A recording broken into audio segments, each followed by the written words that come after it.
In the last few months, we've experienced enormous tragedy and loss. People around the world have felt the devastating impact of the COVID-19 pandemic. And over the past few weeks, we've grieved together as the Black community has endured more senseless acts of racial terror and violence. At YouTube, we believe Black lives matter, and we all need to do more to dismantle systemic racism. We're committed to doing better as a platform to center and amplify Black voices and perspectives. And we're working to ensure Black users, artists, and creators can share their stories and be protected from hateful, white supremacist, and bullying content. We know there is much more work for all of us to do. Months ago, when the COVID-19 crisis first started, we realized that we had an important role to play in connecting people with trusted information about the virus. Working with public health officials in more than 90 countries, we made locally relevant information available on YouTube. YouTube also launched a dedicated COVID-19 news shelf in more than 30 countries. We updated our policies to prohibit misinformation about COVID-19, including promotion of unsubstantiated cures, and we're removing videos for violating these policies. 40 high-profile creators have conducted interviews with leading health officials, and these interviews have received more than 43 million views. And thank you to the more than 700 creators who joined YouTube's global With Me public service announcement campaign. YouTube has also been a key learning resource for our users, but we are now seeing a record amount of engagement. The average daily views of videos with homeschooling in the title have more than tripled globally in the last 3 months.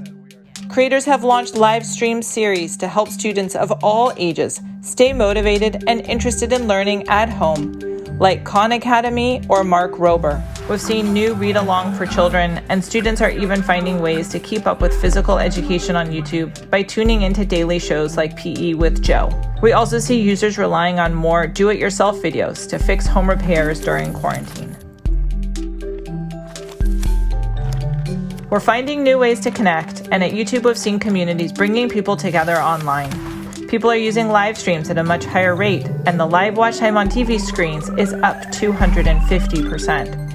Millions have tuned into virtual celebrations of life's biggest moments and traditions, like graduations and holidays. Creators have stepped in to support global relief efforts, raising millions of dollars.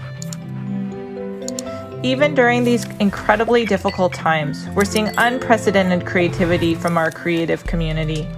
YouTube creators have quickly adapted to make content that reflects the new reality, from yoga for stress release to quarantine routines. And now mainstream entertainers are embracing the authentic, homemade style of creators. Artists are bringing fans together online and making YouTube a virtual concert venue. Thanks to all the creators and organizations who are releasing new content during this very difficult time. We're also encouraging creators to grow and diversify their revenue with other forms of monetization. And since the beginning of March, we saw over 2 million viewers support creators by purchasing their first super chat, super sticker, or membership on YouTube. And with more artists now going live on YouTube, we recently announced that we'll extend the availability of super chat and super stickers to more artist channels. To assist with ad monetization and give creators more control and transparency with our policies, we're very pleased that we could release self-certification to all YPP creators.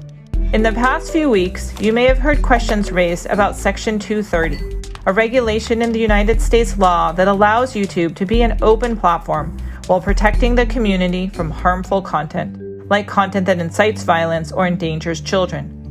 We believe undermining Section 230 would impact our ability to protect our community and also significantly limit content from a wide range of creators on our platform. Such a change might require online services like YouTube to over-filter content, making it more difficult for creators to share breaking news, expose injustice, create educational content, and amplify a diverse set of voices and opinions.